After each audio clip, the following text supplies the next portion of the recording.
Boa noite, gente. Tudo bem? Vim aqui, estava meio sumido. Vim aqui para a gente conversar hoje. É um tema muito legal, um tema muito atual. É um tema que a gente vai estar sempre ali buscando conhecimento e é um tema que todo mundo vai entender muito mais da sua própria vida. Isso daí que é o legal, né? Falar sobre biomecânica no esporte é uma coisa que a gente vai usar no nosso dia a dia, né? Então, isso daí é bem interessante.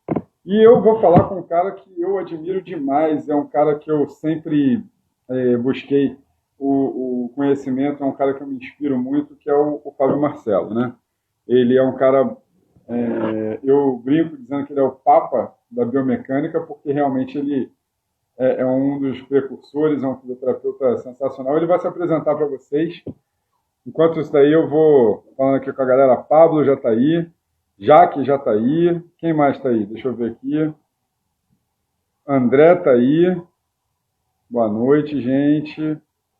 Lúcia acabou de entrar.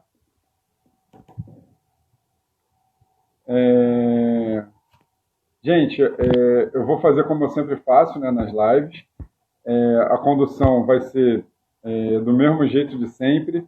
Vocês vão fazendo as perguntas e a gente vai tentando responder ali na hora. Beleza? Elisângelo, meu querido, muito obrigado aí pela presença de vocês todos. Estou só aguardando o André. Doutora Isabelle De Faveri, querida, muito bom. Acabei de falar de você com o Fábio. A gente estava falando de você agora. Depois eu vou passar para ele seu telefone no privado, velho. Flávio Cândido, Fábio Marcelo acabou de chegar aí. Nosso convidado de honra, volto a dizer, para mim é o papa da biomecânica. Já chamei ele aqui. Fala, meu irmão, meu querido. E aí, tudo bom? Tudo ótimo. Olha a Isabelle aí, a gente estava falando dela, olha ela aí, ó. Grande Isabelle, grande Vou depois passar profissional, excelente pessoa. Estudamos junto, eu fiquei pouco tempo na osteopatia, que não deu para conciliar na época com o Fluminense, mas uma grande amiga, grande profissional. Beijo para você, Isabelle. Cara, nós nos conhecemos desde a época de colégio militar, né? A gente fez colégio militar juntos. A mãe dela a minha mãe eram amigas de colégio. As duas eram professoras lá do colégio militar. Muito maneiro isso, né? Como o mundo é, né? Puxa vida, que maneiro! Então vamos lá. Já eu falei mais ou menos um pequeno currículo seu, né? Falando que você é o cara da biomecânica, é um cara que eu me inspiro, sempre me inspirei. É um cara que sabe muito, é um dos precursores da fisioterapia nessa área que deslanchou muito com você, com o Odir, que são pessoas em que agregaram muito e fizeram com que o esporte fosse visto de forma diferente, né? Eu comecei a falar mais ou menos isso, mas deixo aí com você, se apresenta aí, meu querido amigo Fábio Marcelo. Ô, Diego, fazer. Eu não gosto muito, quando eu começo a dar aula, o pessoal fala se apresenta e tal, e eu até brinco que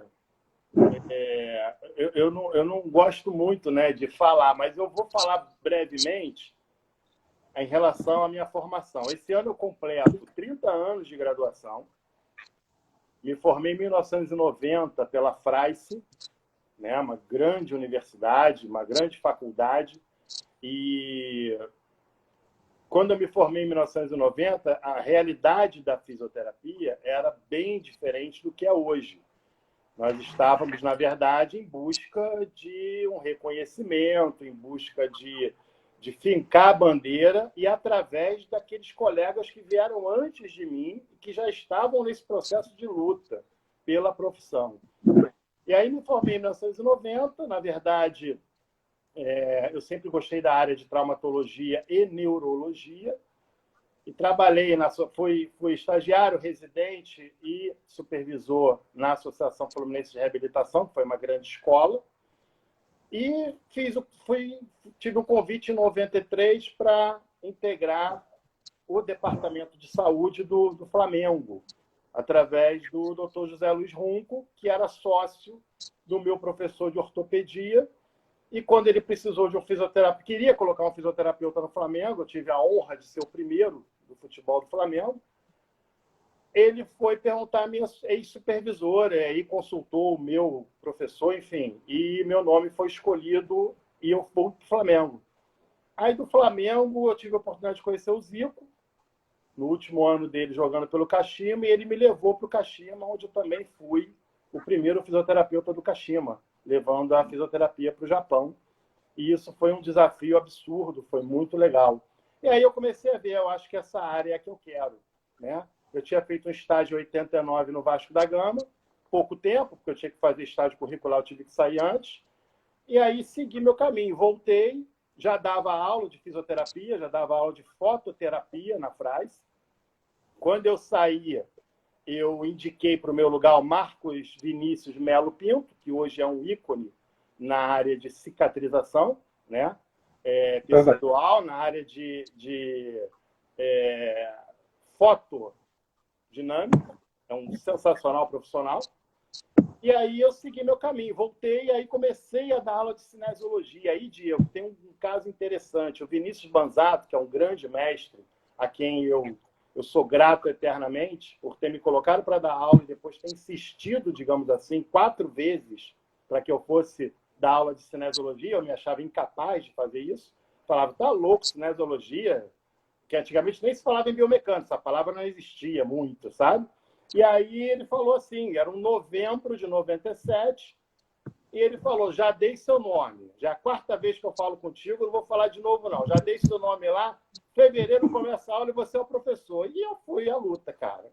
E aí meti a cara e hoje eu agradeço profundamente. Aí comecei meu trabalho, depois tive a oportunidade de trabalhar, voltei para o Japão, no outro clube, na Nagoya Grampus, trabalhei em Flamengo de novo, Vasco, Fluminense por 2 vezes. A última passagem foi entre 2010 e 2013. Trabalhei no Boa Vista também, montei a fisioterapia do Boa Vista quando nós subimos para a primeira divisão em 2006. Enfim, e trabalhei com o Romário por 5 anos, do qual somos amigos até hoje. E um grande cara, porque ele ajudou muito a fisioterapia, divulgou muito a fisioterapia para a gente. E estou aí, dando minha aula. Parei a graduação, né? Eu parei de dar aula em graduação em 2010 e dou aula em pós há 23 anos e coordeno uma pós-graduação pela Interfísio e Uniredentor desde 2011. Estamos iniciando a turma 9. Aí são essas coisinhas aí que a gente procura fazer. E assim, uma coisa que as pessoas devem estar falando assim, pô, tratou do Romário 5 anos. Na real, você curou e conseguiu fazer ele jogar, né? Porque ele chegou para você bichado, né? Na verdade, quando eu conheci... Porque em 95, quando eu fiz a pré-temporada pelo Flamengo, ano do centenário, que ele veio para o Flamengo, eu fiz a pré-temporada para passar o bastão para o outro fisioterapeuta que ficaria no meu lugar enquanto eu ia para o Japão. E eu não tive muito contato com ele, fui ter em 99. Ele tendo todo aquele episódio triste da Copa do Mundo, ele ter sido cortado. Em 99, nós começamos a trabalhar juntos.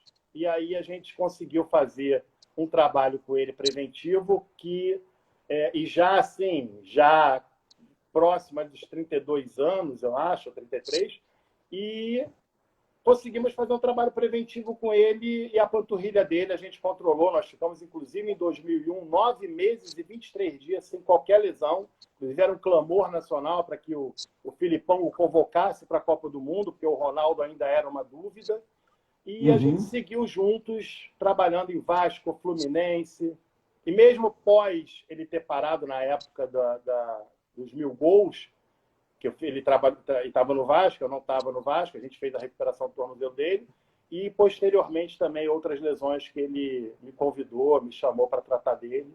É um grande cara, é uma grande personalidade do esporte que ajudou muita gente. Eu tenho muito contato com o Romário por causa do Fábio Braz, né? O Fábio Braz, que é zagueiro, jogou no Vasco, jogou no Boa Vista, jogou... Então, o Fabinho, ele é parceiro nosso, e o Fábio, eu converso muito com ele, o meu contato com o Romário é graças ao Fábio Braz, né? O Fábio Braz está sempre junto com ele também. E o Fábio ainda está em atividade, né? Com 42 anos. Né? Você O fala, Fábio, eu cuidei de uma lesão dele, de uma tendinopatia insercional proximal dos isquios. E aí eu cuidei dele, a gente ficou amigo. Tem um tempo que eu não o vejo, mas gente fina, da melhor qualidade, sempre sorrisão, cara de um coração enorme. E eu vejo os open, dois sempre juntos. é o open bar de sorriso, né? Que ele diz. É, Mas aí, você estava falando que você já foi para fora. Como que é a visão lá fora, Fábio? Como que a gente. Eu estou falando mais a questão tecnológica, né? A gente estava até conversando aí antes de começar a live. Lá fora você foi para o Japão é isso aqui, né? É o patamar, é Disneylândia da situação de tudo de melhor, tecnologia.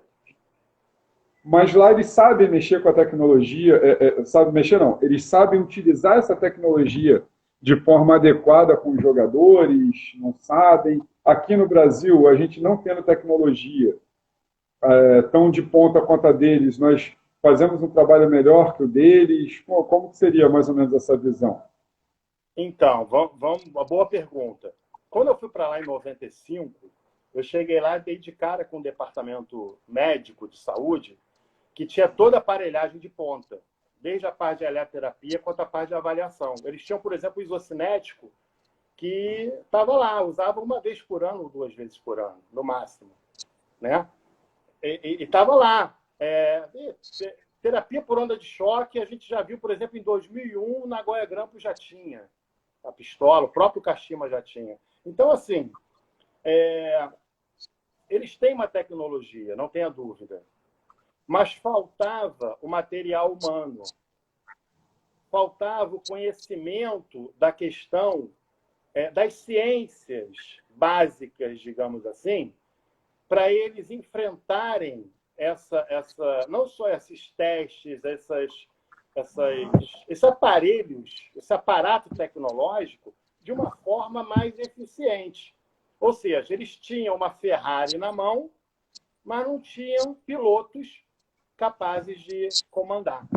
Então, o que acontecia? A gente via situações, por exemplo, quando eu cheguei no Kashima, a gente via o próprio jogador fazendo ultrassom nele mesmo, numa intensidade mais alta possível, 10, 15 minutos. Quando eu cheguei no Kashima, a foto da revista do clube, de 11 jogadores titulares, uma média de 5, 6 estavam com tape funcional. E eu gosto, eu trabalho com tape, mas não é o tape que vai ficar o tempo todo para jogar, para treinar. Então eu identifiquei as lesões que ele tinha, curamos as lesões que eles tinham. Teve dois casos que precisaram de cirurgia, no momento oportuno foi feita, e na outra foto, já do final do ano, já foi todo mundo sem tape. Então, assim, faltava Não, eu a tô rindo inserção porque do profissional. eu tô rindo porque assim é meio surreal, né, isso daí. A gente chegar, os caras têm 10 Ferraris na garagem, mas eles não sabem utilizar a Ferrari que está ali, né? Então eles preferem sair com o Fusquinha. Eu trabalho em clube de terceira divisão do Campeonato Carioca. Eu doido para ter um aparelho comigo que seja um aparelho velhinho e os caras têm um aparelho de último nível e não sabem mexer, né? Ô, Diego, olha, em 2010, eu fui fazer um trabalho com o Rodolfo, zagueiro que jogou no Fluminense, no Vasco, no Uhum. Grêmio, e jogou no Lokomotiv Moscou. E lá, inclusive, eu encontrei o Wagner, que jogou no Cruzeiro, jogou no Fluminense, no Vasco também, ajudei ele na recuperação, o meia. É. E aí, o que acontece?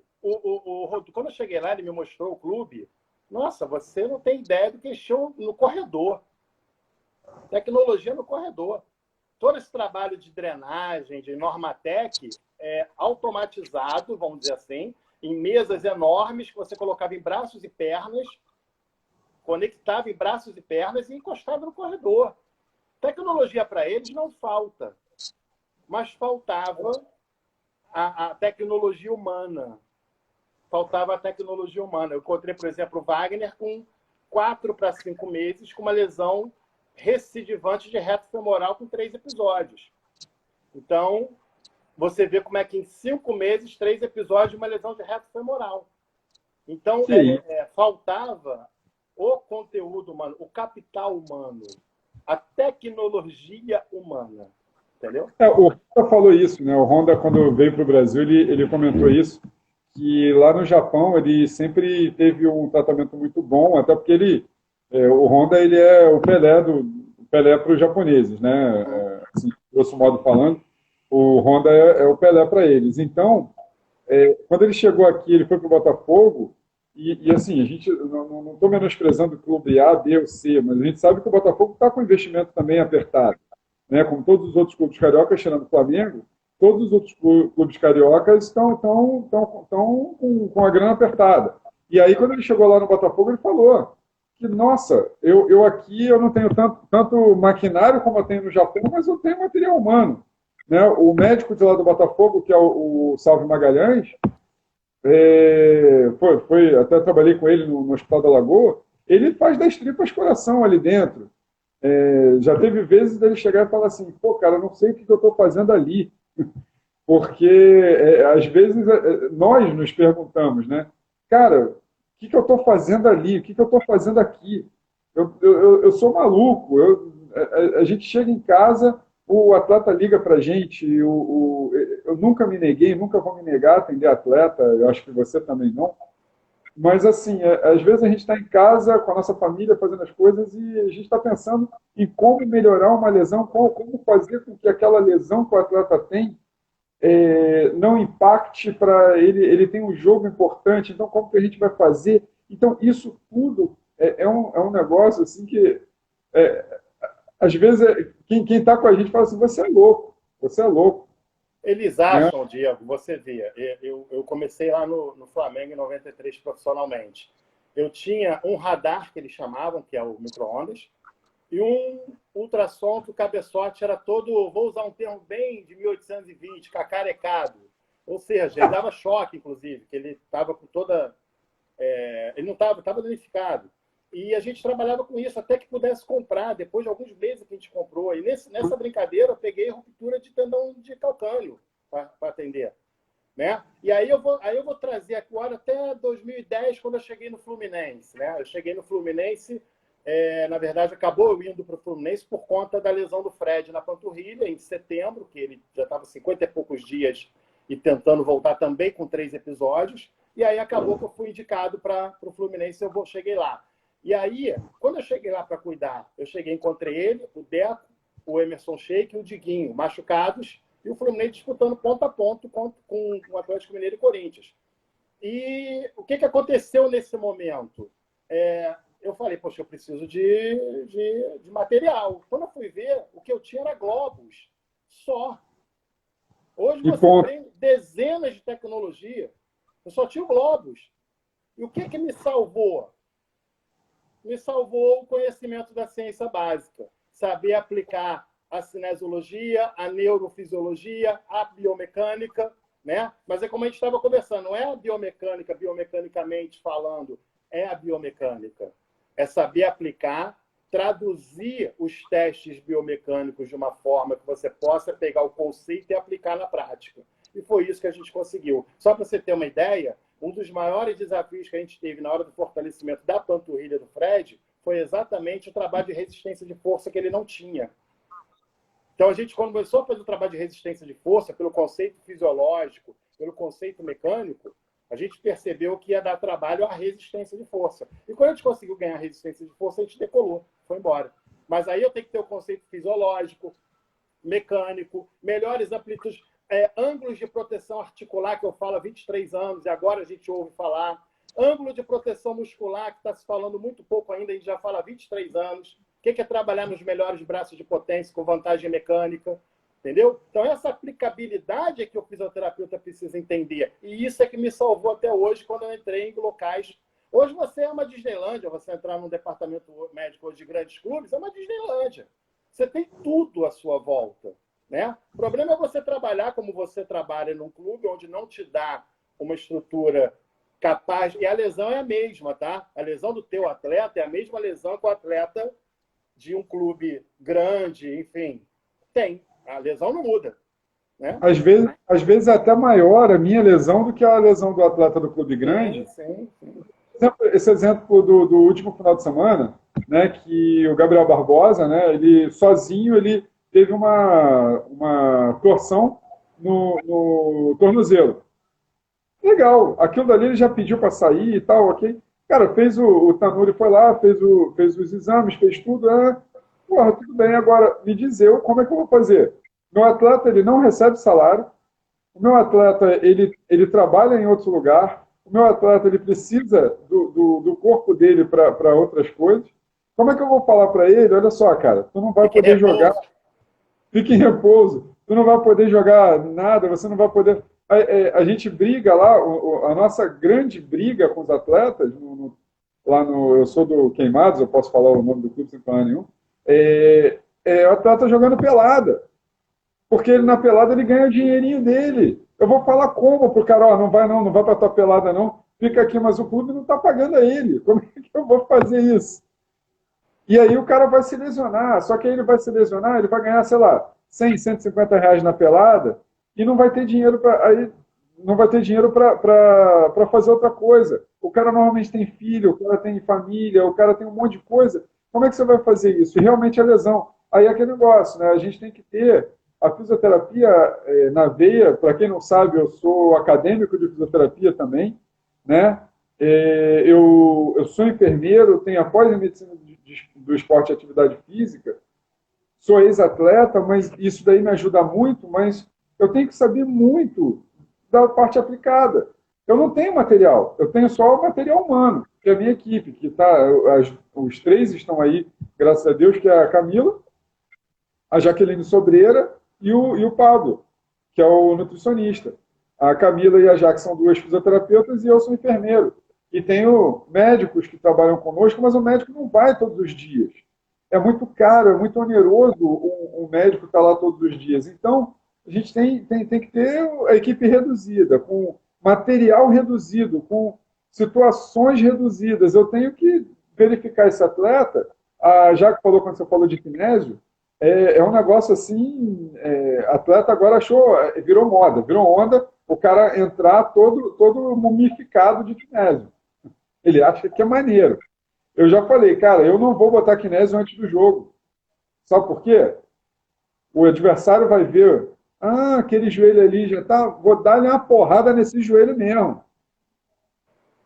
Vira alvo. Você concorda comigo? Vira um alvo. Eu acho que toda técnica ela tem que saber quando, como e o porquê. São a tríade que eu uso. Você vai usar para quê, em que momento? Às vezes, num treino não é interessante usar porque você precisa ter excitação proprioceptiva, estímulo e resposta neurofisiológica. Então, não é interessante. Às vezes, é interessante colocar, enfim. Isso é muito... Quando eu fui trabalhar no Japão, por exemplo, em 95, tinha os massoterapeutas, eram 3, e tinha o médico. Mas o médico só ia no dia do jogo também. Eu que tinha que ficar lá, cuidando de tudo. Quem ia treinar, quem não ia treinar, ver quem está machucado, quem não está, conversando com o treinador. Isso tudo, cara, me deu uma experiência. É o que eu falo. Eu aprendi uma frase, inclusive quando eu estava lá, que diz o seguinte: a melhor forma de você matar o tempo é vivê-lo. Então, eu procurei viver os tempos difíceis. Entendeu? A coisa não era muito difícil, era complicado. Então, cara, é nisso que eu vou aprender. Entendeu? Como eu estou fazendo agora na pandemia. Está sendo um grande momento para eu aprender e me desenvolver, e eu tenho buscado isso. E lá também foi. Chegava lá, eu tinha que fazer uma série de coisas que eu não tinha essa habilidade para fazer. E eu tive que assumir muitas responsabilidades que me deram muita experiência. Então, eu acho que a gente tem que ter... E me deram também, e aí entra no tema da nossa live, me fez ter que raciocinar muito mais. Porque o que eu acredito na fisioterapia, efetivamente, especialmente a esportiva, é que você precisa das mãos e do exercício. Mas não é o exercício comum, é exercício específico, não serve só para esportiva, qualquer área. A gente trabalha com movimento. Então, a gente tem que saber o que eu chamo de fisiologia do aparelho osteomioarticular. Eu costumo falar, Diego, se você vai trabalhar no CTI, na UTI, você não tem que saber cardiopulmonar, toda a fisiologia? Se você vai trabalhar com uro, não tem que saber toda a fisiologia. Se você vai trabalhar com neuro, não tem que saber a neurofisiologia? Por que a pessoa vai trabalhar com movimento e não quer saber da fisiologia do aparelho locomotor, que a gente costuma chamar de cinesiologia e biomecânica? Ele tem que saber. Então, a gente faz com que a gente desenvolva esse raciocínio do movimento, do exercício, e isso eu busquei aproveitar e aproveitei bastante. Não, com certeza. Quando eu falo para as pessoas que todos os seus protocolos, todas as suas, eu me inspiro muito no que você já fez, faz e fará, porque você eu tenho como assim, minha diretriz, uma das diretrizes que eu sigo é a tua, porque isso que você está falando é o mínimo. Você tem que saber o mínimo de cinesiologia, mínimo de cinesiologia para você tentar verificar alguma coisa. Os jogadores ficam alucinados comigo quando ele chega e diz assim: ah, professor, eu senti uma dorzinha no joelho esquerdo. Eu falei assim: aí, por que você não parou quando você sentiu aquela virada de pé, quando você virou com o seu pé direito?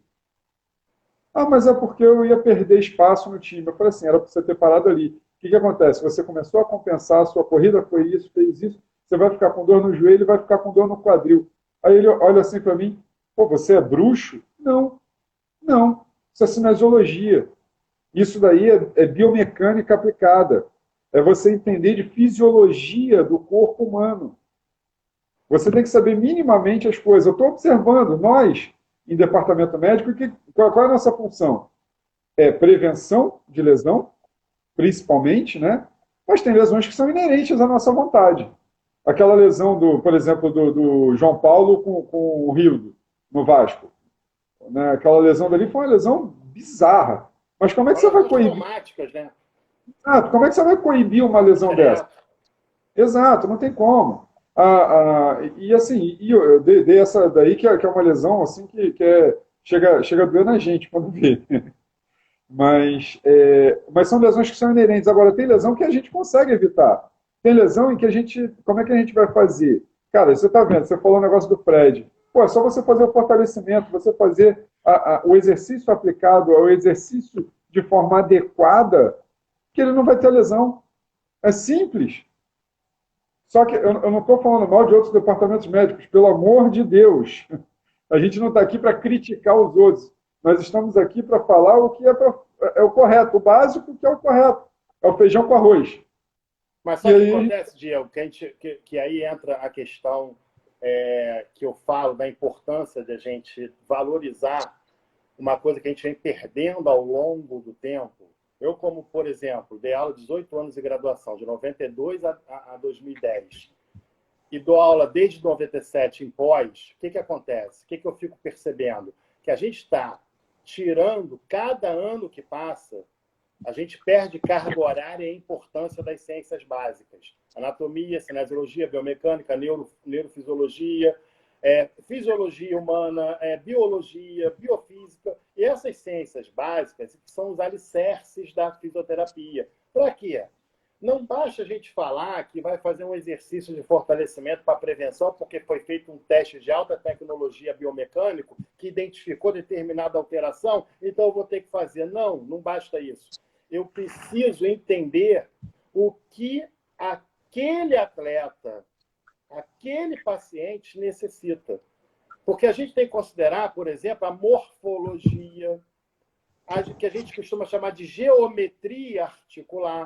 Cada um tem uma geometria, uma morfologia articular, e isso, distribuições de forças serão diferentes. Aí, na prática clínica, o que acontece? Não é todo valgo dinâmico que vai dar problema. Só que a gente está aprendendo que qualquer valgo dinâmico você tem que corrigir. E não tem que corrigir qualquer valgo dinâmico. Às vezes é uma estratégia de distribuição de força que ele tem, o valgo dinâmico. Então, assim, eu costumo até brincar, imagina o Garrincha hoje, com variovalgo. Você olharia ele, vamos corrigir esse variovalgo. Não. Então, o que acontece é o seguinte, nós precisamos ter, mais do que nunca, a individualidade motora, biológica, fisiológica, inclusive de morfologia articular, inclusive de destreza, de controle motor. Cada um chuta a bola de uma forma, corta uma bola de uma forma. E você não adianta querer mexer naquela estratégia. Eu, particularmente, não trabalho com corrida. Trabalhei muito pouco com corredores. Alguns triatletas, Sandra Soldan, Virgílio de Castilho, pessoas que ocuparam a seleção brasileira. Me ensinaram muito, inclusive. Porém, a pessoa hoje ela quer correr com calcanhar, é melhor, então eu vou mudar a sua corrida. Não! Não vamos pensar assim. Vamos pensar no que ele tem e do que eu posso fazer de melhor por ele e evitar nessa pessoa, com as qualidades motoras que ela tem, evitar as lesões ou minimizar as chances de lesões. Mas não é querer corrigir o cara porque eu fiz um teste e ele apresentou um valgo dinâmico. Da mesma maneira que eu, particularmente, sou contra você liberar um atleta fazendo rope test, hip test, fazendo 6 saltos, um de cada lado, e falar, você está legal, você não desequilibrou, pode jogar agora, num cruzado anterior. Isso nunca foi um green card para ele voltar a jogar. Um atleta muda, em média, 4 segundos. A cada 4 segundos muda de direção. É pivô, é movimento multidirecional. Nossos movimentos no corpo humano, todos são curvilíneos. Todos geram um movimento em diagonal. Então, a gente não pode pensar numa coisa unidirecional. Entendeu? Então, a gente tem que dar ênfase. Não é porque o teste biomecânico é de alta geração que ele vai me dar subsídio suficiente para eu chegar lá e fazer aquilo como resposta. Cada pessoa vai me dar isso. Cada pessoa vai me dar um time. Enfim, eu prefiro gastar uma vida inteira analisando cada caso separadamente a usar um protocolo para todo mundo. Né? Senão, a Novalgina não precisaria de concorrente, ela tiraria a dor de cabeça de todo mundo. E nem todo mundo melhora com Novalgina, né? Não, mas é exatamente o que eu falo. Falaram aqui, acho que foi a Jaco, a Camila que falou, aqui durante a gente estava falando, que é muito mais fácil o jogador chegar lá e falar assim, me dá um remédio para dor que eu vou jogar. Remédio para dor é mole, eu falo, primeiro que eu não posso dar remédio, né? Eu sou enfermeiro, e elas são fisioterapeutas que quem prescreve medicação é médico, né? Começa daí. É claro que a gente sabe que existe automedicação dos jogadores, e isso daí é uma linha no mundo inteiro que eles fazem isso daí. Mas vamos lá, o que eu explico para eles é o seguinte, quando você toma, você falou da Novalgina, quando o cara toma a medicação para dor, e ele está com uma dor no joelho, ele mascara a dor.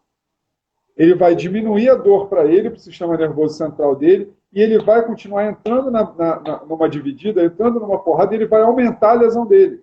Então, ao invés de diminuir a lesão dele, de repente ele vai aumentar uma lesão dele, porque ele vai entrar com muito mais carga, muito mais vontade, porque ele está sem dor naquele momento. Então, Diego, o pessoal tem o hábito, são alguns paradigmas que eu sou muito contra há muitos anos. Por exemplo, a dor nunca foi e nunca deve ser parâmetro para uma série de coisas. Porque eu vou citar um exemplo clássico. A pessoa faz uma lesão muscular grau 2, ocupando ali uma média de 40% de lesões de fibras. É uma lesão grau 2 considerável, muscular. Né? Você faz um corte transversal numa ressonância, você tem ali 40% aproximadamente de uma secção transversa, é coisa aberta. Mas tudo bem. Você, de repente, com 3, 4 dias, ele não vai ter dor. E isso não significa que está cicatrizado. E a outra coisa, não é só cicatrizado. A fibra muscular deve estar cicatrizada e maturada. Ela tem que estar pronta para receber nova carga. E o fortalecimento, o alongamento, todo o trabalho, ele deve ser feito com critério. E não a dor. Não é porque dói ou não dói que ele está recuperado. Entendeu? Olha a pergunta aí embaixo. Qual a importância do alongamento pré e pós-treino? Ih, rapaz, isso é pergunta polêmica. Mas vamos lá. Eu vou tentar explicar usando argumentos neurofisiológicos e mecânicos, né? Vamos lá. Isso o pessoal discute muito, se vale a pena fazer, se não vale a pena.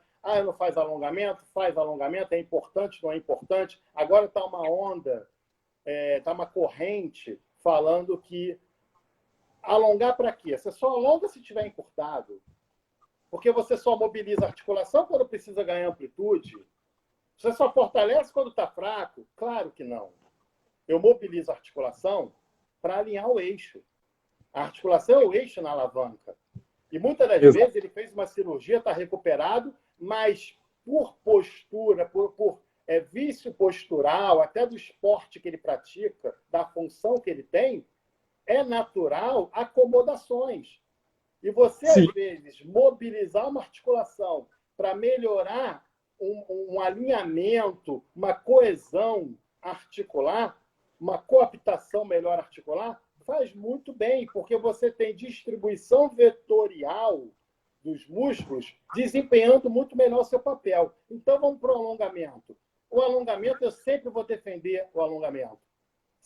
Eu faço alongamento. A gente tem a maior contração, a que mais exige do músculo, que é a excêntrica, é uma contração com o músculo se deformando e aumentando o X da fórmula da energia potencial elástica.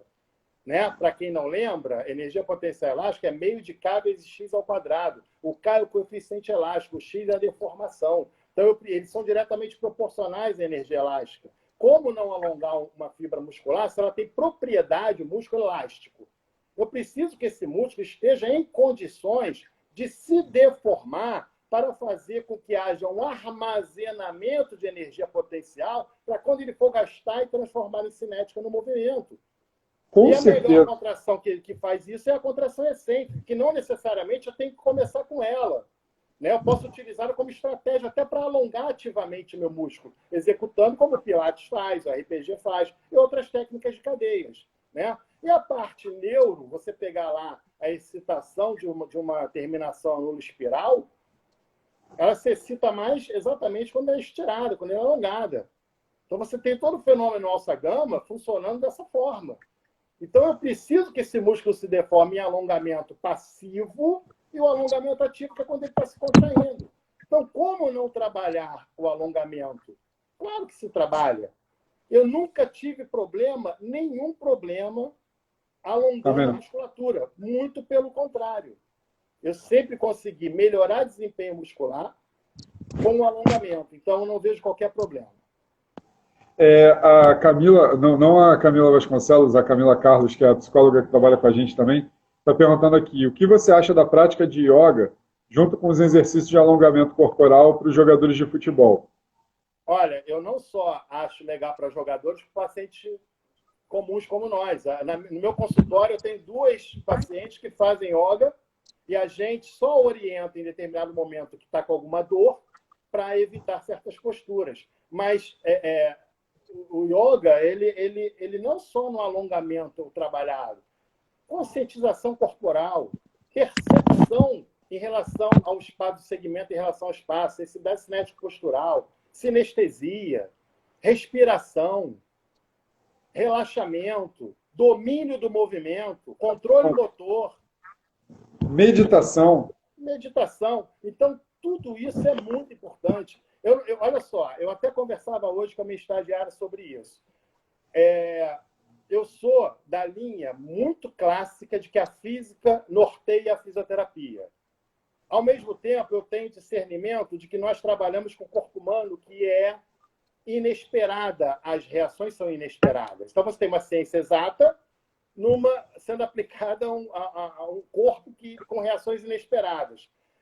Mas não é por isso que eu não vou abrir a minha cabeça para você trabalhar diversas outras técnicas que vão me ajudar no produto final, que é o movimento humano. É tudo muito bem-vindo.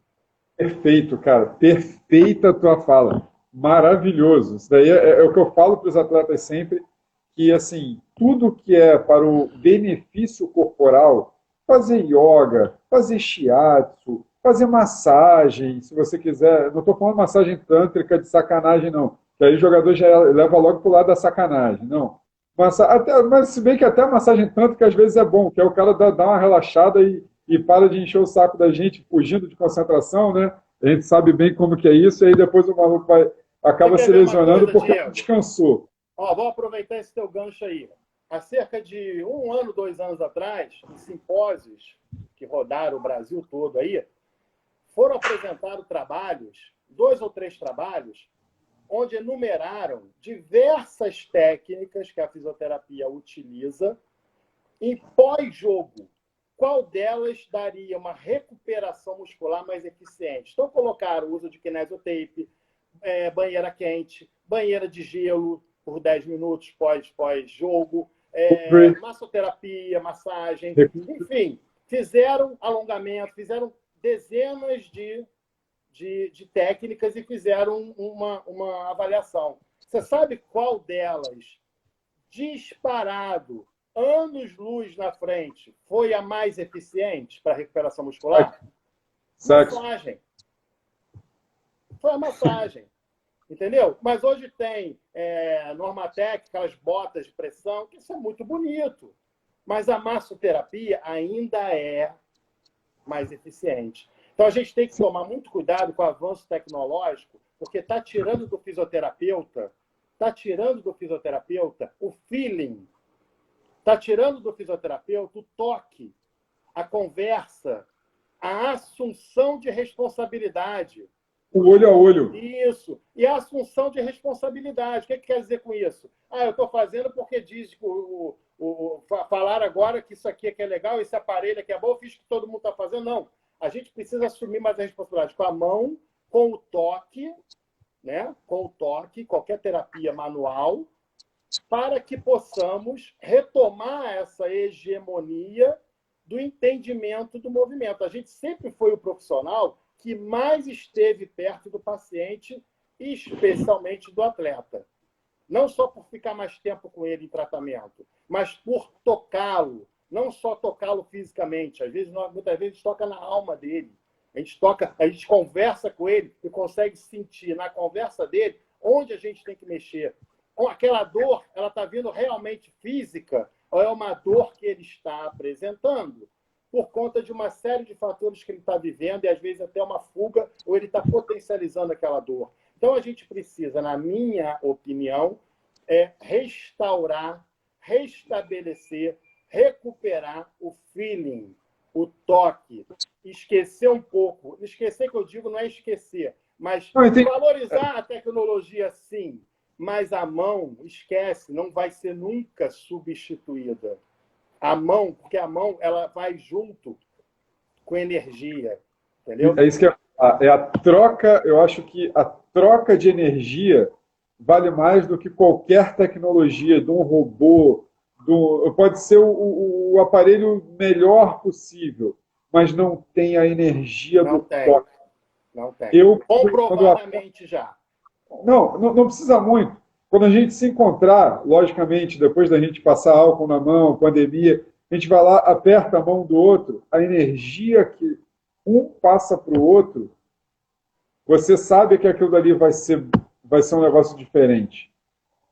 A Jaque está falando aqui, muitas das vezes o atleta toma medicação na hora da dor, não fala nada com o departamento médico, e aí depois vai parar no DM com alguma lesão que poderia ter sido evitada se ele fosse procurar o DM antes de tomar o remédio. É exatamente isso que você está falando. A questão da prática, né, do atleta, ele não quer sair, ele não quer perder o espaço no time, e é o que eu falo com ele.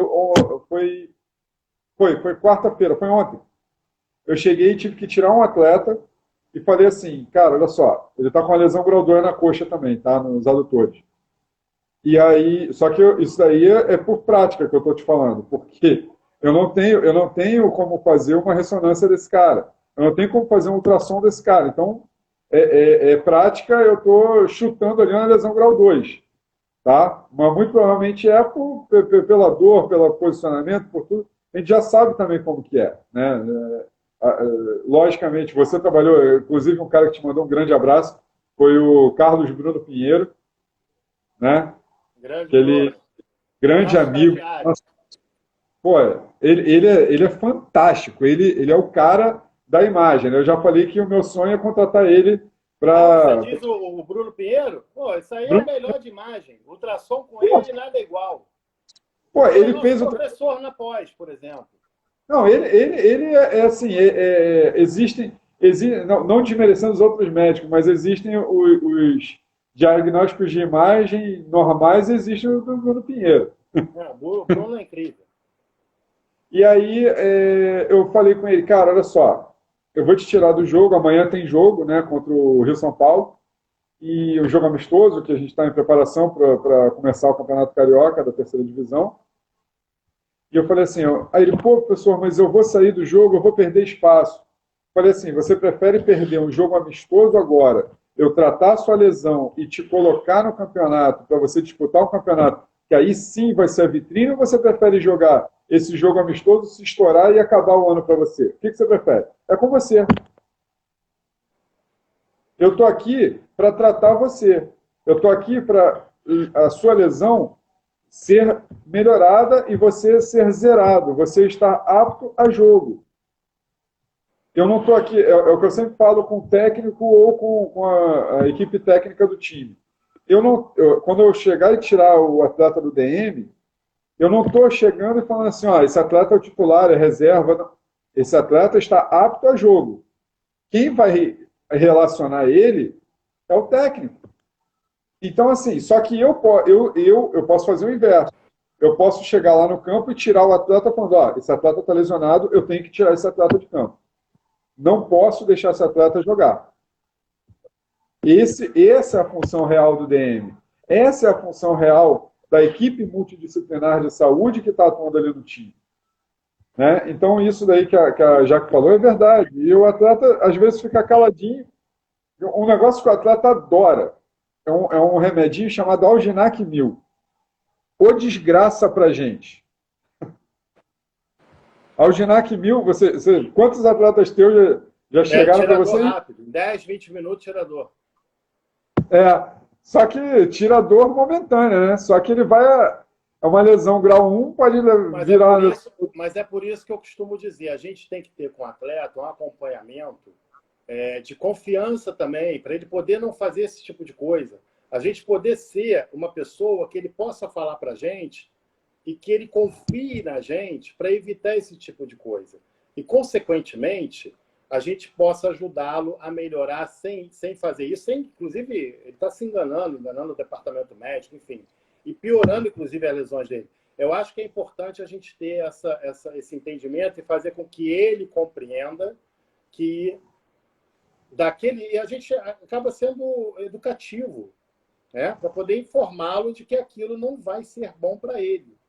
É o que eu falo. Qual é o seu material de trabalho, Fábio? Como assim? Você trabalha com o quê? A gente trabalha com nossa mão, a gente trabalha com o nosso olhar, né, na terapia holística, a gente usa muito. E eles trabalham com o corpo. Exato, mas qual é o material de trabalho dele? É o corpo. Se ele não cuidar do corpo dele, se ele não. Jogador chegando de chinelo no treino, isso existe? Não existe. Ele fala, pô, pessoal, mas eu uso chuteiro o tempo todo, eu vou vir de tênis. Fala assim, Aí vem um caco de vidro, bate no teu pé, você vai estar fora do jogo, filhão. Você tem que tratar o seu corpo como se pudesse andar com uma redoma de aço no corpo, ande. Ande com uma armadura. Porque o seu corpo é que vai fazer com que você chegue no Real Madrid, no Barcelona, onde for. Se você não cuidar do seu corpo, nos pequenos detalhes, que vai ficar difícil. Né? A minha mãe perguntou aqui, fez uma pergunta até interessante, a gente estava falando, sobre quais são os benefícios da drenagem linfática. Eu acho ótimo. Ela ajuda muito em pós-jogo, pós-treino. Tudo que for feito, que tenha como convergência a recuperação muscular, a melhora da performance muscular. Quando eu falo muscular, osteomioarticular, né? É o que a gente estava tentando falar da importância da biomecânica. Não adianta fortalecer a musculatura, tem que saber o que você quer trabalhar.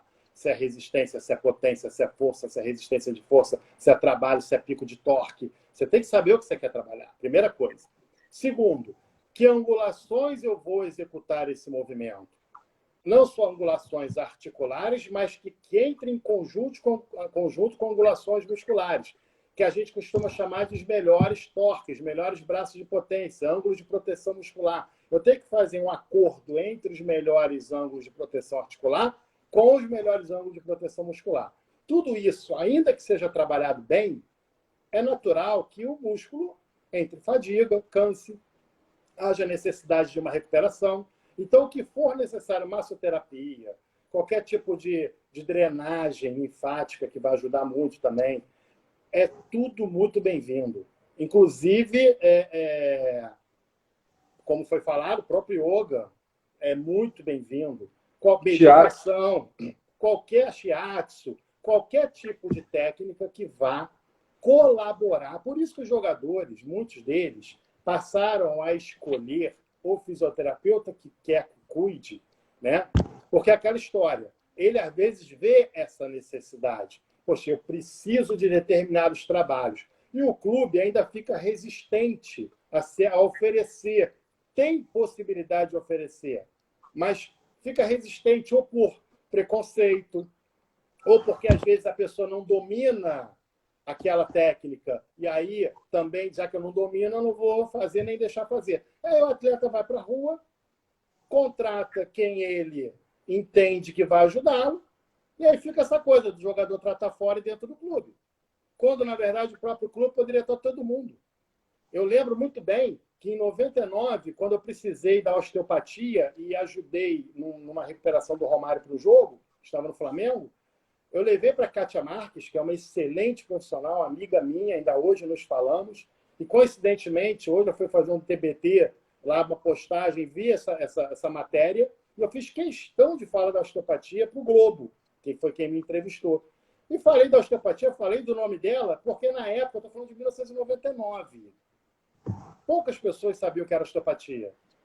E o cara colocou lá, o repórter colocou no Globo e no Extra a osteopatia, uma forma muito simplória a definição, até para o povo entender, né? E a gente já colocou aquilo, porque era importante, já naquela época, a gente fazia osteopatia. Osteopatia não é de agora, osteopatia a gente faz há muito tempo, entendeu? Então, é muito importante que a gente traga o que tiver de técnica que possa agregar e não tem essa coisa do preconceito. Eu faço isso, mas não faço aquilo. Ou então o cara se forma numa determinada técnica. Agora eu sei o que é fisioterapia porque eu me formei em determinada técnica. É uma pena, porque toda técnica vai agregar. É o profissional terapêutico. Agora, o que eu sempre peço e ressalvo é que não adianta você ser formado em dezenas de técnicas se você não dominar as ciências básicas. Dominando as ciências básicas e tendo formação técnica, pronto, você vai usar aquilo que você entender que para aquele momento, e às vezes não é nem o momento não, é adaptação, receptividade do atleta ou do paciente. Tem gente que não se dá bem, não gosta de fazer, por exemplo, drenagem linfática. Tem gente que você vai fazer uma determinada técnica, tem resistência. E aí você faz o quê? Eu uso outra que ele se sente melhor. Entendeu? Agora, não adianta eu querer impor aquela, porque eu acho que só aquela serve. A gente tem que ter pelo menos 3, 4 formas de cuidar diferentes. É igual quando a gente vai dar aula. Se você não souber explicar na voz ativa e na voz passiva, não adianta nada. Você vai ter uma pergunta que vai te pegar. Então, você tem que saber na voz ativa, passiva e todas as vozes, entendeu? Para fazer com que a pessoa entenda. Porque, às vezes, o aluno ele é inteligente. A dificuldade que ele está tendo é naquela forma que você está explicando. E se você tiver mais 3, 4 formas de explicar, entendeu? Você vai fazer com que ele entenda. E você vai trazer ele para você, para o mundo real. E, consequentemente, é mais um que vai estar ao teu favor ali.